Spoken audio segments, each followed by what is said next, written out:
Hola chicos, en este primer video voy a empezar a desarrollar el capítulo 1 de la cartilla que trata sobre los números reales. Este capítulo comienza con los conjuntos numéricos o conjuntos de números, iniciando por el más básico de estos conjuntos, que es el conjunto de los números naturales. Este conjunto surge por la necesidad que tuvo el hombre en la antigüedad de contar objetos. Es un conjunto que se designa con la letra n, como lo pueden visualizar en pantalla, y tiene un primer elemento que es el 1, luego le sigue el 2, el 3, el elemento n y así sucesivamente hacia el infinito. En este conjunto las operaciones cerradas son la suma y la multiplicación. ¿A qué nos referimos con operaciones cerradas? Son operaciones que se desarrollan con elementos de este conjunto y que dan por resultado un elemento que también pertenece al conjunto de los naturales. Es decir, si sumo dos números naturales, obtengo siempre un número natural. De igual forma, si multiplico dos números naturales, también obtengo siempre un número natural. Es por esto que se dice que estas operaciones son cerradas en el conjunto de los naturales. Es importante que tengan en cuenta que en el conjunto de los números naturales, entre el 1 y el 2 no hay elementos. Es decir, en este conjunto no tenemos números decimales, no tenemos números negativos y tampoco el 0 forma parte de este conjunto. Luego, por diferentes necesidades que fueron surgiendo, se hizo necesario extender el conjunto de los naturales y incluir a los números negativos y al 0. Esto dio origen al conjunto de los números enteros, que como pueden ver en pantalla está conformado por los opuestos de los naturales o los números negativos, unidos con el 0 y también con los naturales que analizamos en la filmina anterior. Por lo tanto, el conjunto de los números naturales está incluido en el conjunto de los enteros. Como pueden ver, el conjunto de los enteros se denota con una letra Z mayúscula, y en él las operaciones cerradas son la suma, la multiplicación y la resta. Observen que en el conjunto de los números naturales la resta no era considerada una operación cerrada. Esto se debe a que si restamos dos números naturales, no siempre obtenemos otro número natural. Por ejemplo, si restamos 2 consigo mismo, obtenemos un elemento que no pertenece al conjunto de los naturales, como ser el 0. De igual forma, si restamos 2 y 3, obtenemos un elemento que no pertenece al conjunto de los naturales, como ser el menos 1. En el conjunto de los enteros, esto no va a suceder porque se incluyen a los negativos y al 0. Es por esto que la resta en el conjunto de los enteros es considerada una operación cerrada. Luego están los números racionales, que son un conjunto más amplio y se designan con la letra Q. Este conjunto está formado por todos los cocientes entre dos números enteros, P y Q, siendo q distinto de 0. También es importante aclarar que todo número entero es un número racional con q igual a 1, es decir, que todos los enteros se pueden interpretar como un cociente entre el número entero propiamente y el denominador 1, que siempre está aunque no se lo ponga. Las operaciones cerradas en el conjunto de los racionales son la suma, la multiplicación, la resta y la división, excepto por 0, ya que la división por 0 no está definida. Nótese que en el conjunto de los números enteros la división no era considerada una operación cerrada. Esto se debe a que si dividimos dos números enteros, no siempre obtenemos un número entero. Tal es el caso de 1 dividido en 2, que da por resultado una expresión decimal 0,5. 0,5 no es un número entero, es un número racional. Es por esto que el conjunto de los enteros se tuvo que ampliar para dar origen a los números racionales, y la división pasa a ser una operación cerrada en este conjunto. Los números racionales se caracterizan porque pueden escribirse como una expresión decimal exacta o periódica.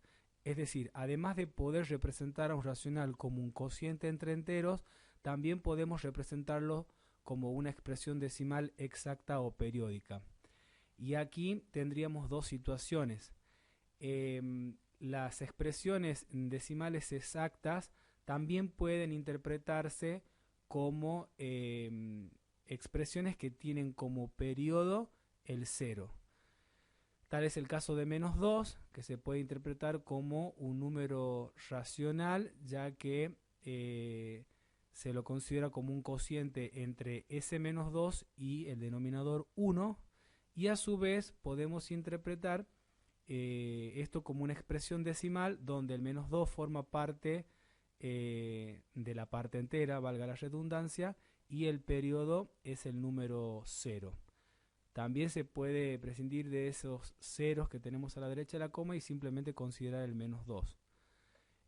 Luego estaría un cuarto, que también es una expresión decimal exacta, pero se puede considerar después del 25 el 0 como periodo.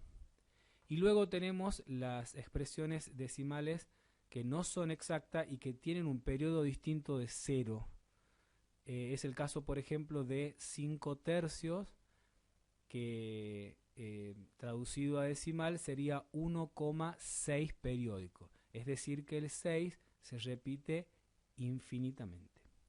Y luego tenemos 59 18avos, que se puede escribir como 3,27 con el 7 como periodo. Luego existen números que no pueden escribirse como un cociente entre dos enteros, como por ejemplo el caso de raíz de 3, que tiene infinitas cifras decimales no periódicas. Estos números que no son racionales reciben el nombre de irracionales y se designan con la letra I mayúscula. Por citar algunos ejemplos, podemos mencionar raíz de 2, raíz de 3, raíz cúbica de 5, el número pi y el número e, entre otros. Las operaciones que se consideran cerradas en el conjunto de los números irracionales son la suma y la resta. Y por último tenemos el conjunto de los números reales, que surgen de la unión entre los racionales y los irracionales.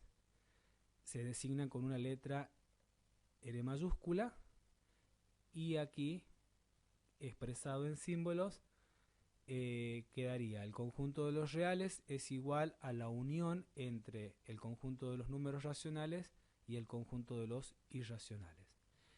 es importante destacar que los naturales son un conjunto, o es un conjunto que está incluido en el conjunto de los enteros. A su vez, los enteros están incluidos en los racionales y los racionales están incluidos en los reales. Para poder ver esto un poco más claro, en la cartilla se presenta el siguiente diagrama, donde tenemos el conjunto más básico en esta área, que sería el conjunto de los naturales, luego un rectángulo más grande para representar a los enteros, que incluye a los naturales, luego un rectángulo más grande que incluye a los enteros y a los naturales, y ese rectángulo representa a los racionales, y por otra parte un rectángulo que representa a los irracionales. La unión del rectángulo que representa a los racionales y el rectángulo que representa a los irracionales da lugar o forma el rectángulo grande que representa a los números reales.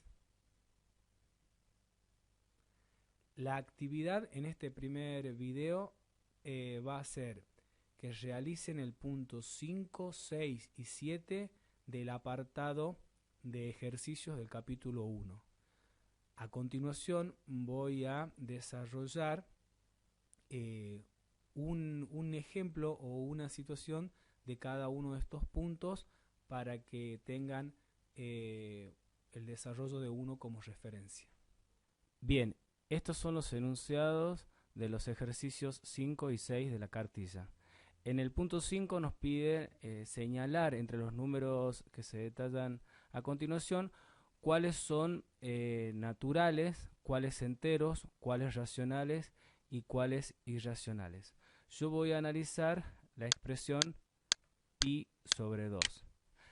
Pi sobre 2 está presentado como una fracción, pero inicialmente tengo que concentrarme en pi, que sé por la teoría y por los ejemplos dados en la teoría que pi es un número irracional. Al ser dividido en 2, continúa siendo un número irracional, es decir que sigue teniendo infinitas cifras decimales no periódicas. Por lo tanto, pi sobre 2 pertenece al conjunto de los irracionales, ¿sí? O también puedo detallar de la manera siguiente: pi sobre 2, dos puntos, y bueno, escribir ahí que pertenece a los irracionales y también es un número real, ya que los reales comprenden a los irracionales y los racionales. Bien, en el punto 6 nos piden calificar con verdadero o falso una serie de afirmaciones que se hacen. Voy a elegir la afirmación del apartado C, en donde nos dicen que esta fracción 18 tercios es un número entero. En primera instancia nos presentan a la expresión como una fracción y podríamos interpretar inmediatamente que se trata de un número racional. Pero si yo realizo la división entre 18 y 3, obtengo el número 6. El número 6 es un número entero. Si bien es cierto, todo número entero puede ser considerado un número racional, con denominador 1, pero en este caso nos vamos a ajustar simplemente a la afirmación que nos está haciendo, donde nos dice que ese resultado que obtengo al dividir 18 en 3 es un número entero, lo cual es verdadero porque 6 es un número entero. ¿Sí? Eso es todo lo que tiene que hacer en el punto 6. Colocar verdadero o falso a cada una de las afirmaciones. El punto 7 no lo contemplo en este video porque es una actividad de completamiento, pero también la deben hacer y voy a explicar por el grupo cualquier duda que puedan tener respecto de ese punto.